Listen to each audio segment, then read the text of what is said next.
전체적으로 공유경제 사업 현황 얘기를 하겠습니다. 근데 이제 공유경제에 대한 정의부터 시작하겠습니다.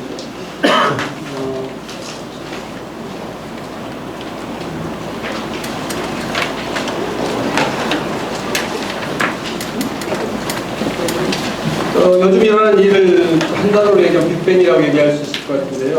우버가 125억 달러, 15조 정도 펀드레이징 했는데 웬만큼 큰 회사들, IPO한 회사들의 회사 가치를 넘어서는 거거든요. 78조 가치고요. 100년 된 포드, GM 이런 데들의 가치를 넘어서는 겁니다. 우버 딱 하면 여러분 생각에는 이런 생각이 들어요. 앱 회사로 생각하실 텐데 앱 하나를 가진 회사가 이 정도로 좀 따라가고 있는데 이것 좀 이해하기 쉽지 않습니다. 그리고 이제 그 미국판 후자자라고 에어비앤비가 있는데요. 에어비앤비의 기업 가치가 제가 후자자 시작할 때 1.5조로 시작했는데 30조 20배 증가했고요. 객실 수도 20배 증가했더라고요. 그 다음에 게스트 수는 70배, 7,000% 이렇게 증가를 했는데 기업 가치가 90년대 힐튼보다도 가치가 높습니다. 여러분 힐튼 생각해보세요. 아주 좋은 곳에, 관광지에, 아주 멋들어진 빌딩에 그런데 앱 하나 가지고 나온 에어비앤비가 그 회사의 가치보다 높고 머지않아서 50조, 100조 회사가 될 거라고 얘기를 하거든요. 객실 수는 전 세계 탑3 호텔 체인이 갖는 전체 객실 수 213만 개보다 많은 220만 개입니다. 한국에만 지금 2만 개가 있고요. 이게 어떻게 가능할 것인가? 이게 지금 이제 공유경제를 그대로 얘기할 수밖에 없는 현실적인 가치입니다. 그리고 이제 최근에 메리 미커가 인터넷 트렌드라는 리포트에서 전 세계 탑 20 인터넷 회사를 발표를 했는데 5개 회사가 이렇게 그 스타트업들이 들어가 있습니다. 그 중에 3개가 공유경제 회사입니다. 우버가 8이고요. 그 다음에 에어비앤비가 18입니다. 이 얘기가 무슨 얘기냐면 이미 공유경제는 무슨 갑자기 떠오르는 패션이 아니고 큰 트렌드라는 거를 반증해주는 얘기입니다. 그 다음에 그러면 우리가 그동안 경험했던 페이스북 소셜 붐의 어떤 대표적인 페이스북의 과거 어떤 회사 가치와 펀드레이징한 그 이력과 우버의 지금 가치와 그 펀드레이징한 그 추세를 비교해보면 앞으로 이 공유경제 쪽이 얼마나 더 빠르게 그리고 더 크게 성장할 것인지를 예견할 수 있습니다. 만약에 우버에 투자한 사람들이 바보가 아니라면.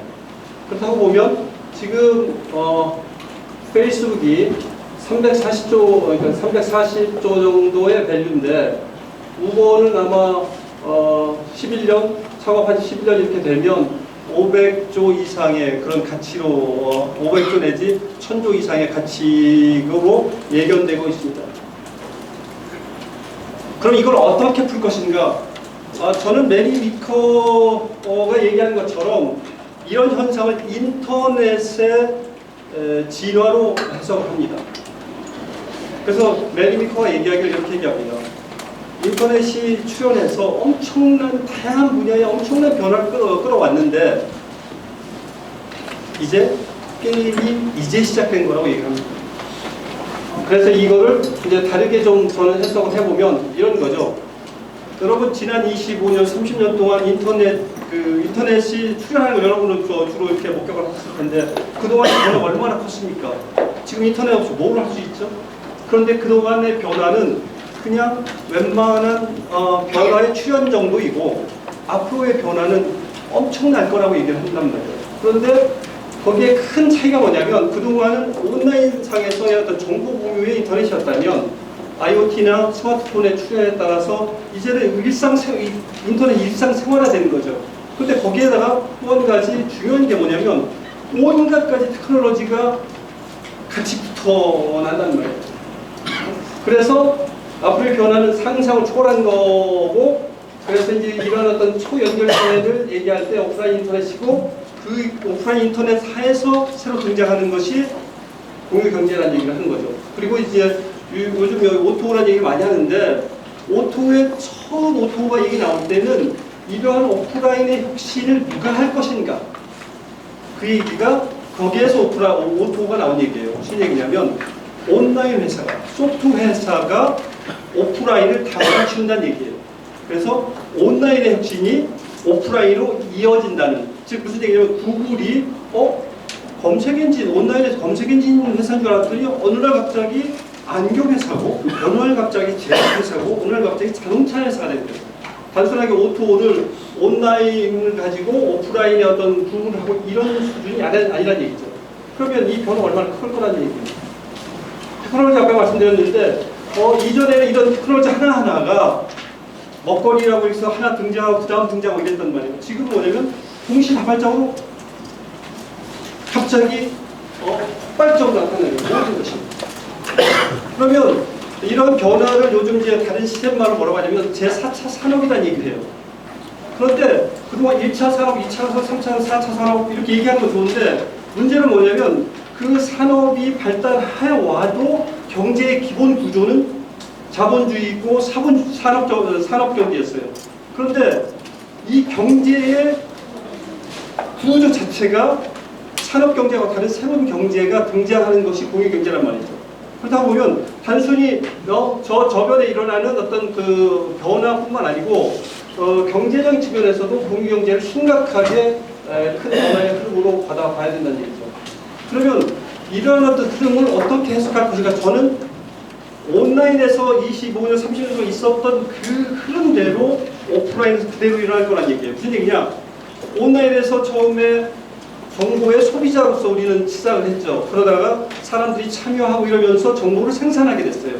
그런데 오프라인에서는 어떤 얘기냐면 경제적인 측면에서 보면 단순히 경제 소비자였던 일개개인이, 소비자의 사람들이 갑자기 경제적 가치를 만들고 유통에 참여하면서 경제의 주체가 되는 식으로 바뀔 거란 말이죠. 그러니까 25년의 변화가 앞으로 오프라인에서 똑같이 일어날 거예요.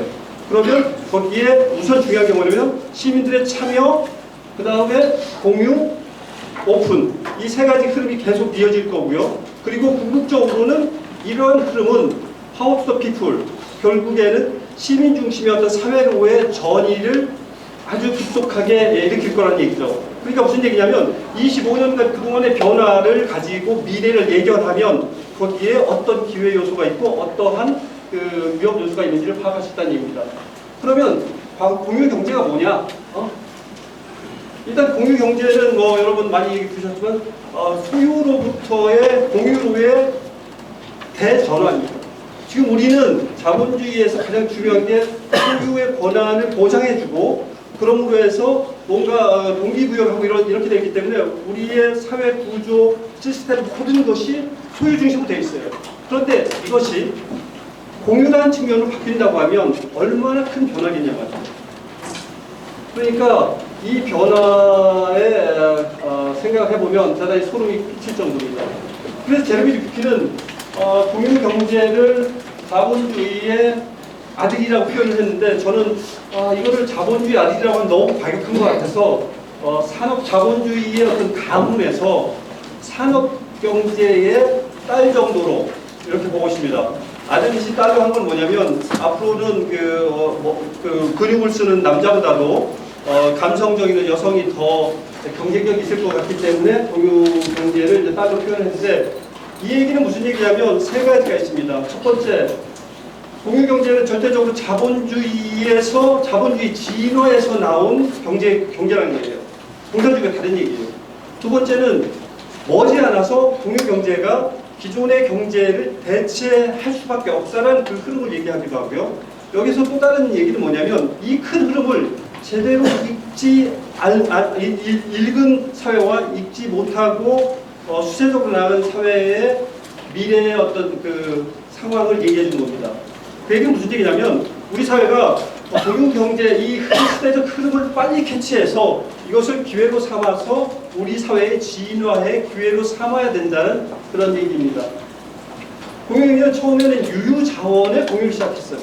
나 빈방 있으니까, 나 주차장에 세우는 차 있으니까, 나 안 쓰는 공구 있으니까, 이렇게 처음에 시작했죠.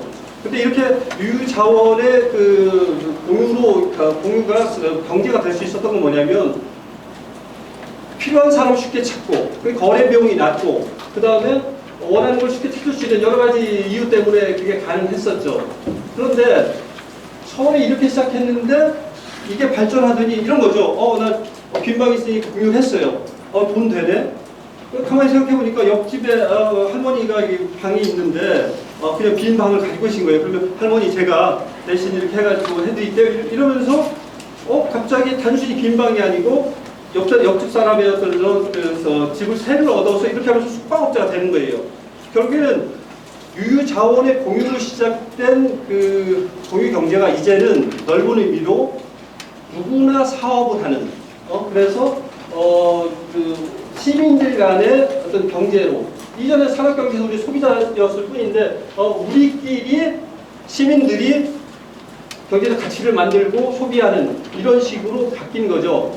결국에는 공유 경제는 지금은 민주적인 어떤 경제 of the people by the people for the people의 경제로서 표현하는 게 맞습니다.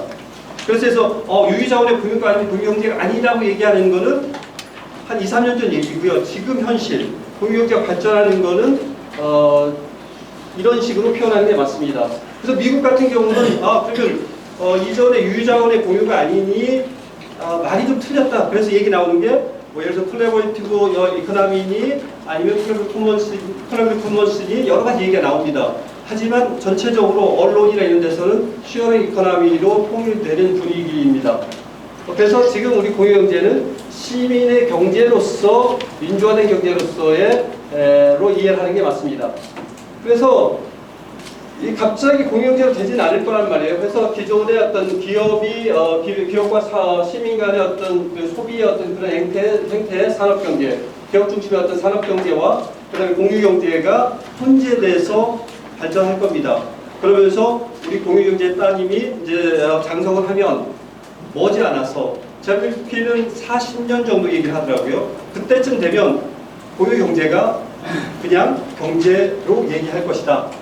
그렇게 생각해보면 얼마나 큰 변화입니까? 지금 자본주의가 우리의 어떤 인류 문명의 발전을 2, 300년 동안 끌어왔는데 그 기저가 갑자기 소유 대신 공유로, 액세스로 이렇게 바뀐다는 얘기거든요. 그런데 이 변화가 갈 수밖에 없다는 거예요.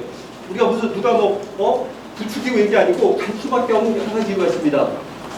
어찌됐든 다시 그 원점으로 돌아와서 공유 경제가 가능했던 것은 일단은 경제예요.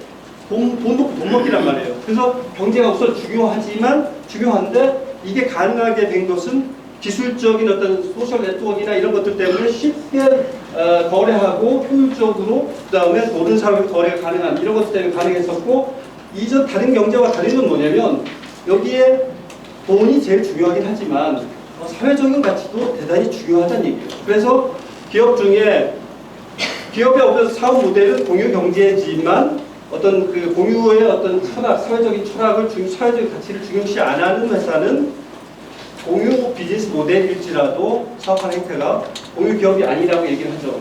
그런데 또 중요한 건 뭐냐면 써보니까 편하다는 말이에요. 그래서 어떤 새로운 그 라이프 스타일이 등장하고 있고 중요한 게 뭐냐면 이러한 변화를 이끄는 세대 이 세대가 지금 Y 제너레이션 밀레니엄 세대거든요. 지금 현재 밀레니엄 세대들, 우리 사회의 주류가 된 밀레니엄 세대들은 태어나기 전부터 자기들에 대한 정보가 공유됐던 사람들이에요. 나 애가 졌는데 뭐 이런 식으로. 그런 친구들이 온라인에서 자연스럽게 정보를 공유하고 이런 사람들이 오프라인에 와서 삶을 공유하는 거는 너무너무 자연스러운 거거든요. 그리고 이 사람들은 원하면 무엇이든 될 수 있는 잠재력을 가진 사람들이에요. 우리는 학위를 받아야 무슨 지식을 얻고 이럴 수 있었는데 이 친구들은 그냥 컴퓨터 앞에 서면 어디에서나 전 세계 최고의 그 정보 라이브러리를 얻을 수 있는 이런 상태 이렇게 되어 있기 때문에 공유 경제는 갈 수밖에 없다는 얘기고 아까 말씀드린 것처럼 써보니까 편한 거예요. 다른 얘기 할 필요 없어요. 내가 미국에서 집카를 써보니까 주차하기 힘들고 한데, 어디 가나 가까운 곳에 차를 빌릴 수 있고, 그 다음에 어디 움직인 다음에 그냥 가장 주차장 중에 가장 좋은 곳에 주차할 수 있는 직카 주차장이 있는 거예요. 그게 편한 거예요. 돈 이런 것도 또 중요하지만. 그래서 편하게, 그 다음에 덜 쓰고 더 많은 곳을 누릴 수 있는 게 공유 경제거든요. 그러면 자연스럽게 사람들의 어떤 그 소비 만족을 충족시켜주기 때문에 이런 어떤 크라우드 라이프 스타일의 확장에 따라서 공유경제가 갈 수밖에 없다는 얘기고요. 이 그림은 이제 그 온디맨드 경제 뭐 이런 얘기가 많은데 그거는 정리한 얘기입니다. 또 온디맨드 경제라고 해서 O2O라고 주로 얘기하는데 그쪽은 공유 경제에서 소비 쪽을 얘기하는 거고 그 다음에 공급 쪽은 기그 경제입니다. 기기라고 되어 있는데 기그 경제인데요. 이 두 관점에서 보면 이게 두 개가 다 흘러야 되겠죠. 근데 이제 온디맨드 경제 중에는 예를 들어서 꼭 공유 경제가 아닌 것이 있죠. 근데 이제 많은 것들이 공유 경제인데 공급자 차원에서 중요한 게 공유 경제 중요한 게 뭐냐면 누구나 사업가라는 거예요. 누구나 사업가. 그냥 나 빈방 있는데, 유휴 자원이 있는데, 내가 빈 시간 있는데, 예? 그게 대단히 중요하고 그 다음에 소비자 입장에서는 덜 쓰고 더 많은 것을 편하게 누릴 수 있는 거예요. 아무리 공유경제 발달하다 보면 원할 때 그런 거에서 궁극적으로 이 기그 경제와 온디맨드 경제가 공급과 수요가 잘 어우러서 공유 경제가 지속적으로 발전할 것이라고 생각을 하고 있습니다.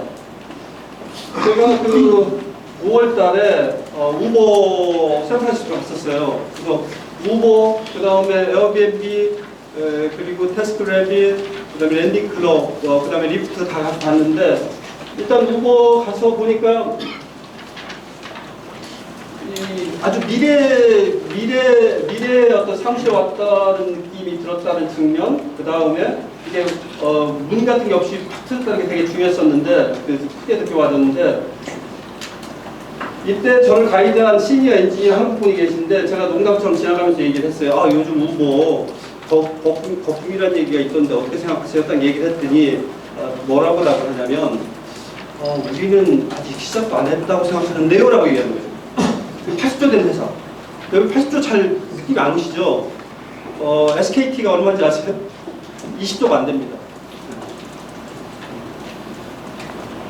그 얘기 하니까 제가 할 말이 없더라고요. 근데 그 얘기가 피부로 막 느껴지는 거예요. 점심을 먹었는데, 되게 이렇게 뭐랄까, 오가닉 아주 그 건강에 좋은 음식도 맛있을 수 있다는 느낌이 들었습니다. 그래서 대단히 인상적이었고요. 에어비앤비는 제가 2번 갔습니다. 한 번은 그냥 혼자 갔고 한 번은 가이드 와서 갔는데 가서 막 돌아다니다가 피곤해가지고 후자자 하다 오기도 했습니다. 갔는데 이게 제일 인상적이었습니다.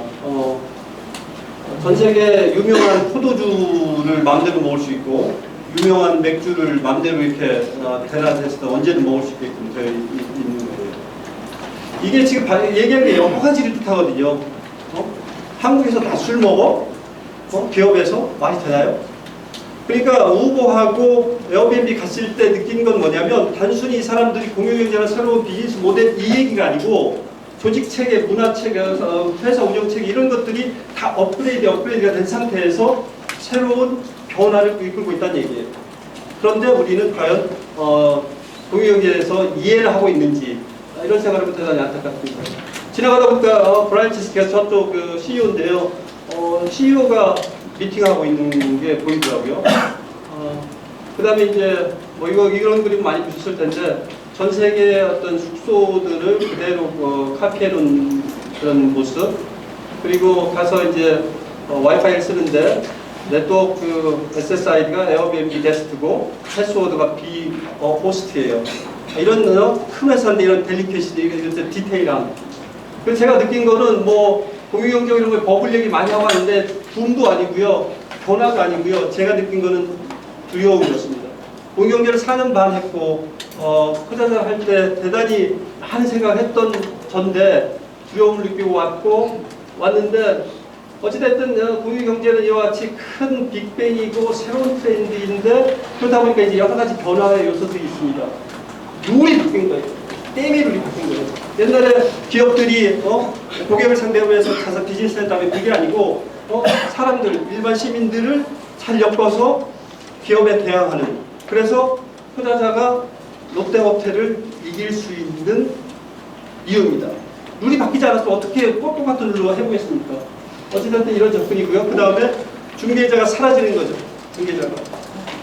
그래서 효율화 민주화에 의해서 공유 플랫폼을 통해서 이렇게 효율화되고, 그 다음에 물질적인 기존의 숙소들을 만들어서 사업을 하는 게 아니고 빈 방들을 연결하는 가치 네트워크를 비롯하는 거예요. 그러니까 기존의 숙박사업자와 커뮤니티 숙박 공유는 본질적으로 다른 얘기예요. 그런데 힐튼은 23조, 에어비앤비는 투자 받을 때 회사 가치가 25조예요. 그렇게 보면 앞으로 이제 공유경제의 가치 네트워크의 가능성은 원하다 볼 수 있고요.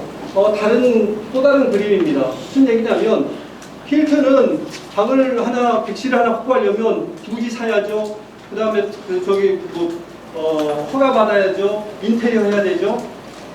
그러니까 객실 하나 늘리기 위해서 그만한 돈이 계속 드는 거예요. 근데 투자자는 처음에 플랫폼 세팅할 때 정말 힘들지만 나중에 그냥 방만 제대로 연결만 하면 되는 거죠. 이게 원래 온라인에만 가능했는데 오프라인까지 확대되는 얘기가 지금 상황이고요. 그래서 얘기를 그렇게 얘기합니다. 그러면 차 한 대를 잘 공유하면 9대에서 17대까지 대체한다고 하는데, 그러면 이거 소비 죽어가지고 이거 경제 리세션 오지 않느냐는 얘기를 해요. 그렇지 않다는 거죠. 그럼 내가 10대 예를 들어서 차를 소유해서 돌리기 위해서 예를 들어서 100만 원 이런다면 나머지 공유를 통해서 50만 원이 세이브되면 50만 원까지 뭐 할 거냔 말이죠. 50만 원은 다른 뭔가를 할 거란 얘기죠. 그런데 문제는 뭐냐면 새로 만들어지는 경제는 지속 가능한 경제예요.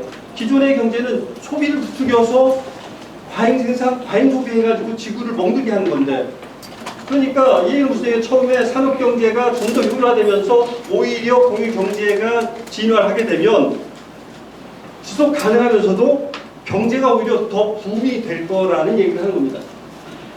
그러니까 공유경제 재미 느낀 얘기가 다시 나오는데, 공유경제는 이 인류가 생존하느냐 마느냐는 갈림길에서 절대적으로 갈 수밖에 없는 경제 모델이라고 얘기하는 거예요. 지금 과잉 생산, 과잉 소비해가지고 해서는 지금 지구가 3개가 있어도 모자란다고 하는 편이거든요. 그러니까 단순히 경제 이슈가 아니고 이 인류의 종의 생존의 문제라고 공유경제를 얘기하는 겁니다. 그러니 갈 수밖에 없다는 얘기고요.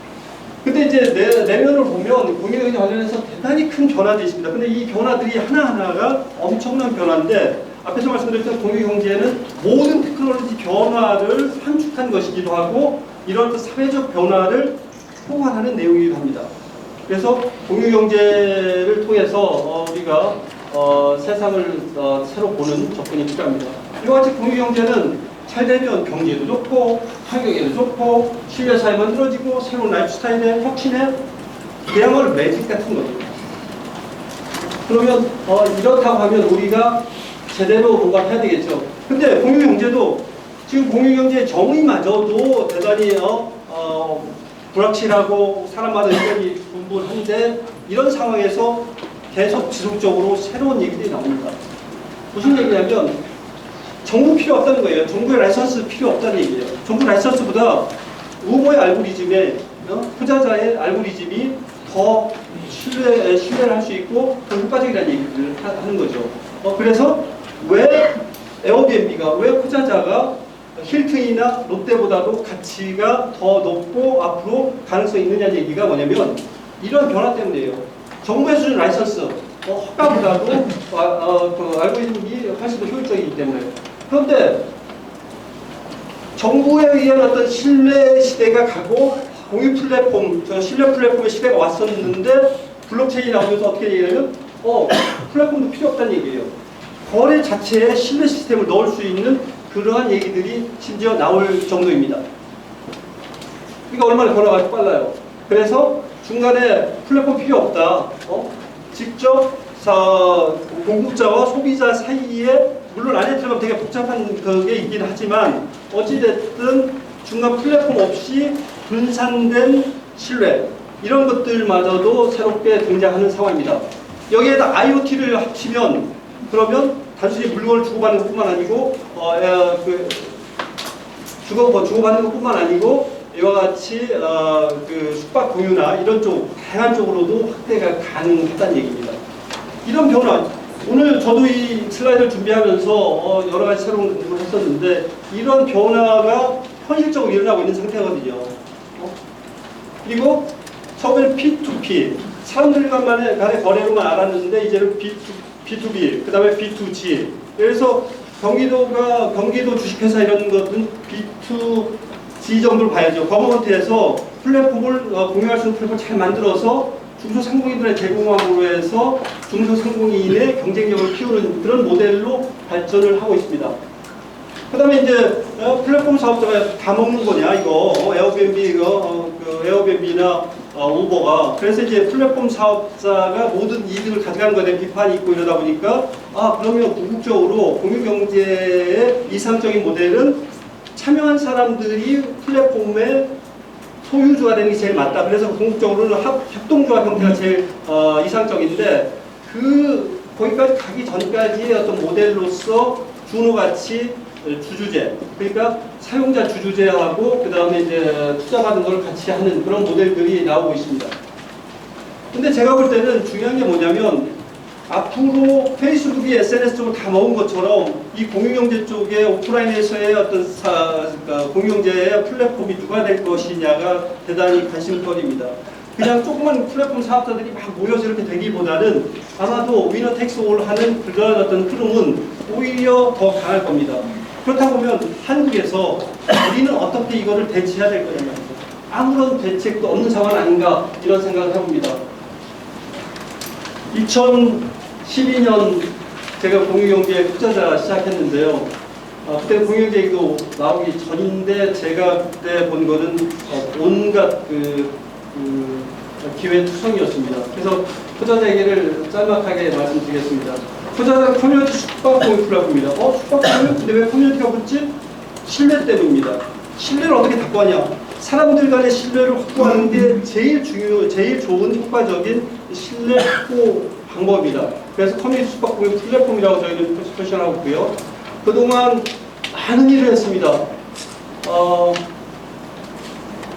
서비스 개발부터 플랫폼부터 그래서 성장 기반 확보를 해왔는데 그동안 저희가 큰 실수가 하나 있었습니다. 뭐였냐면 에어비라는 그 막강한 회사와 메이저리그에서 경쟁하려고 했다는 겁니다. 그런데 그거는 저희한테 선택의 여지가 없었어요. 왜? 국내 시장이 없었거든요.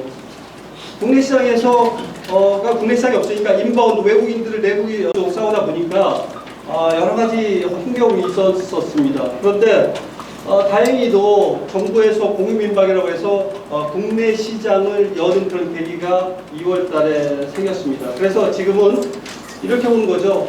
다양한 분야에서 큰 흐름이 있을 때 글로벌 사업자가 있었으면 강력한 국내 사업자가 등장했었습니다. 숙박공유도 이제는 이게 가능한 거고 투자자는 그동안 4년 동안 해온 어떤 기반으로 뭔가 해보겠다는 얘기입니다. 그래서 저희는 이전과 달리 인바운드는 한 20%, 그래서 그 대신에 도메스틱 시장 중심으로 접근을 해서 글로벌 사업자인 에어비앤비와 경쟁해보겠다는 생각을 가지고 있습니다. 다양한 차별화 포인트를 가지고 있습니다. 예를 들면 게스트 서비스료 무료라든가 실감형 숙소 정보 등요. 그래서 처음에는 한국 넘버원, 도메스틱 시장 넘버원으로 시작을 해서 신뢰 시스템을 통해서 한국의 숙박 시장, 여행 시장을 완전히 재편하고 확대하려는 생각을 가지고 있습니다. 이런 생각, 이런 자신감은 이와 같이 여러 가지 이유 때문에 가능합니다. 그래서 궁극적으로 어디서나 국민들이 집처럼 혼자 살 수 있는 날을 꿈꿔봅니다. 그러면 이러한 변화를 우리는 어떻게 국가 차원에서 어떻게 받아들여야 할 것인가? 저는 공유경제야말로 우리가 등장한 다양한 문제를 풀 수 있는 해법이라는 생각을 하고 있습니다. 어느 하나 쉽게 풀 수 없는 문제들입니다. 그래서 공유경제가 우리 어떤 사회의 어떤 혁신의 어떤 붐을 일으키게 되면 이와 같이 경제도 붐을 일으키면서 다양한 사회적 문제를 풀 수 있는 그러한 계기가 될 거라고 봅니다.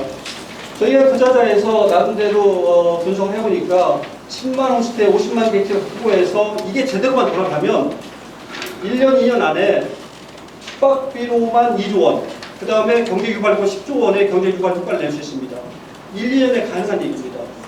이런 측면에서 봤을 때 공유경제는 우리가 적극적으로 여러 분야에서 적극적으로 수용하려고 해야 된다고 생각하고요. 인터넷 시대가 있었고 그 인터넷 시대에서 이제 공유경제가 왔는데 공유경제가 결국에는 사람들 간의 신뢰 관계의 가치를 높이는 게 결국에는 공유경제거든요. 그 얘기는 무슨 홍익이라는 얘기예요. 이미 우리는 공유경제적인 민족입니다. 그래서 그동안에 여러 가지 문제들이 있고 한데 리셋하고 세종처럼 세종은 어떤 사람이냐? 이 15세기에 인터넷을 만들었던 사람입니다. 그랬던 사람이고 그 다음에 그분의 그 애민정신 이런 것들 생각한다고 하면 실리콘밸리 대신에 세종처럼 한다고 하면 대한민국이 새로운 시대의 리더로서 다양한 문제를 풀고 좋은 그 국가로의 어떤 발전의 계기가 될 거라고 생각하고 있습니다. 감사합니다.